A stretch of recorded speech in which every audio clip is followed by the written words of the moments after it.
What is up mga bro? Welcome back dito sa aking channel. And for today's video, tayo ay magpapalit ng busina.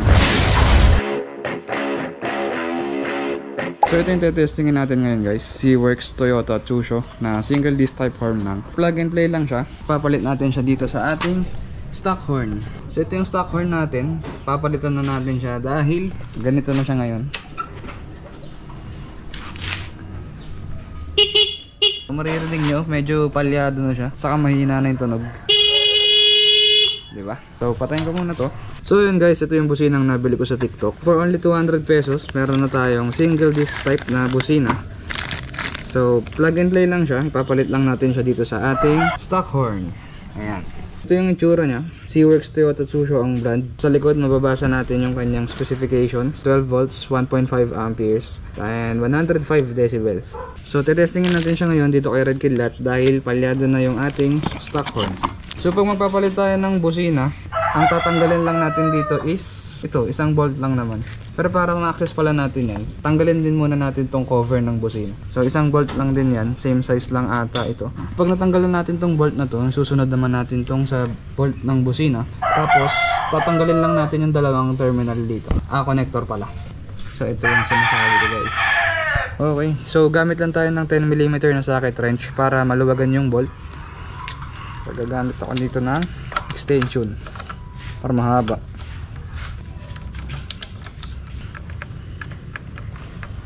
So natanggalan natin yung bolt nitong cover. Kung tinatamad kayo katulad ko, kahit hindi nyo na siguro tanggalin ng buo itong cover, ito lang. Tapos pwede naman na siyang may baba ng ganyan para ma-access na natin tong bolt ng busina. Naluwagan na. So ito na yung bolt ng busina. Tapos makikita nyo lang dito na nalaglag na rin yung busina natin. Meron lang siyang parang bracket dito. Ito. Parang lock lang naman to ng busina. So ibabalik natin to mamaya. Nalaglag yung rubber. Meron kasi yung rubber dito guys. Ito. So ito na yung busina natin. Tatanggalin lang natin tong dalawang connector. Wala namang polarity yan. So as far as I know, kahit magkapalit yan, okay lang. Tapos next naman natin ikakabit itong ating bagong busina. Ko-compare natin. Parang same lang naman sila ng size. So yung tinanggal natin connector, ibabalik lang natin. Sabi yung itsura nyan, ipapasok na lang yung terminal dun sa may bakal. So bago natin kabit tong bago nating busina, pwede nating linisan tong terminal na to. Gamit lang tayo ng contact cleaner. Tapos spray lang natin dyan. Dalawa.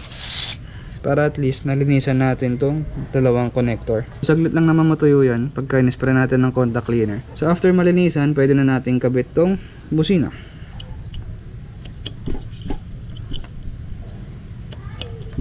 So once nakabit na, pwede na natin siyang testingin. Mas maganda kung matesting muna natin bago natin ipagbabalik yung mga bolts. Tignan natin yung tunog niya. Uy! Uy! Sakit sa tenga!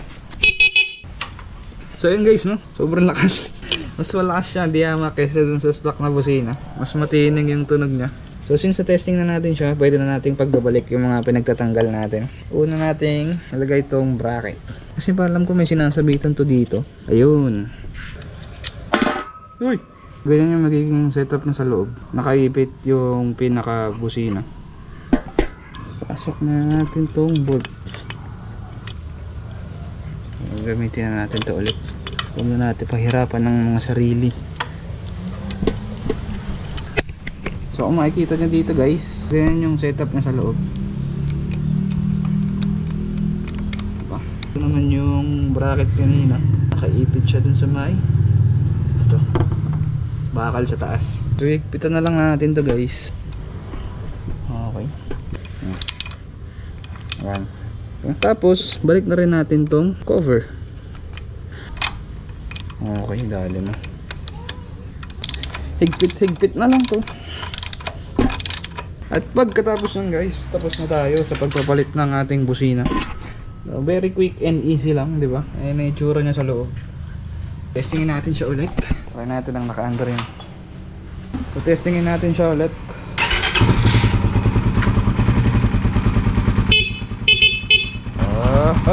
Hi! So guys, definitely mas malakas and mas matining yung tunog niya kaysa dun sa stock horn natin. Try naman natin yung record dito sa phone natin. Hey! Hey! Tama na to guys. Nakakabalahaw na tayo ng kapitbahay.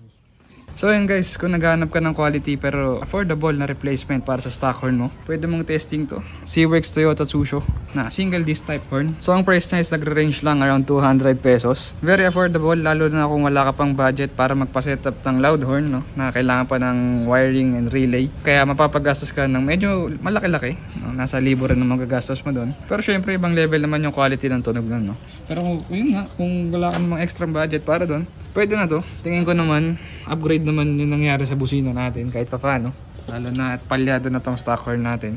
Share ko lang din pala guys, bago ko pa kasi matry itong brand na to, nakakapagpalit na ako ng aftermarket na busina parang 2 months ago. So hindi ko nababanggit din yung brand, pero ayun, 2 months lang yung tinagal niya, bigla na lang siyang hindi na gumagana. Okay naman yung battery natin and linisan na, check ko na rin tong connection dito sa pindutan ng busina. Tapos ayun, bigla na lang siya hindi gumana, kaya binalik ko na lang muna ulit tong stock horn natin. Tapos saka ko umorder ng ganito.